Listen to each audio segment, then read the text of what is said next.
মন্দির নগরীতে ভোটের প্রচার করলেন মুখ্যমন্ত্রী ডক্টর মানিক সাহা। এদিন উদয়পুর বাগমা এলাকায় পদযাত্রা করেছেন মুখ্যমন্ত্রী। সঙ্গে ছিলেন অর্থমন্ত্রী প্রণজিৎ সিংহ রায়, বিধায়ক অভিষেক দে, টিআইডিসির চেয়ারম্যান নবাদল বণিক সহ জেলা, মণ্ডল এবং বুথ স্তরের নেতা নেত্রীরা। পদযাত্রা সম্পর্কে মুখ্যমন্ত্রী বলেন, পশ্চিম ত্রিপুরা লোকসভা কেন্দ্রে বিপ্লব কুমার দেব এবং পূর্ব ত্রিপুরা আসনে প্রীতি সিং দেববর্মা দুজনেই বিরাট সংখ্যক ভোটের ব্যবধানে জয়ী হবেন, তা এক প্রকার নিশ্চিত। পাশাপাশি তিনি বলেন, গত লোকসভা নির্বাচনের চেয়ে এবারের লোকসভা নির্বাচনে রেকর্ড ভোটের ব্যবধানে দুই কেন্দ্রের প্রার্থীকে জয়ী করে দিল্লিতে পাঠাবেন। কেবল এক দশক ধরে প্রধানমন্ত্রী নরেন্দ্র মোদীর নেতৃত্বে দেশ যেভাবে এগিয়ে গেছে তা দেশের মানুষ কল্পনাও করতে পারেনি। ত্রিপুরার মানুষ ডবল ইঞ্জিনের সরকার থেকে যে সুবিধা পাচ্ছেন, অতীতে কোনো সরকারের সময়ে পাননি।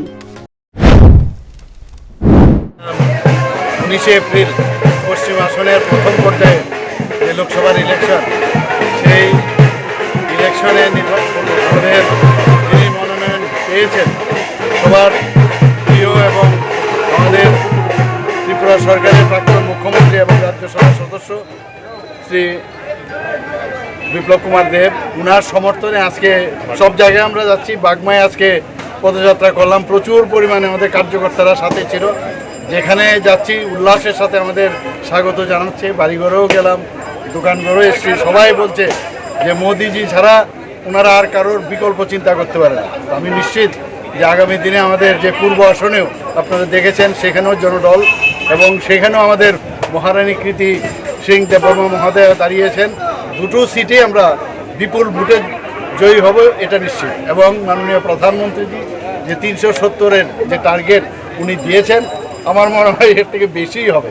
তো আমি এখানে যারাই উপস্থিত আছেন, আমাদের কার্যকর্তা যারা আছেন এবং আপনাদের মাধ্যমে সারা ত্রিপুরাবাসীকে আমি আহ্বান করব যে মোদিজির হাত শক্তিশালী করার জন্য। মুখ্যমন্ত্রীর নেতৃত্বে এই পদযাত্রায় বিজেপি কর্মীদের উপস্থিতি ছিল প্রত্যক্ষ করার মতো। রীতিমতো জনঢল নামে মন্দির নগরীতে। Bureau report, news prime Tripura.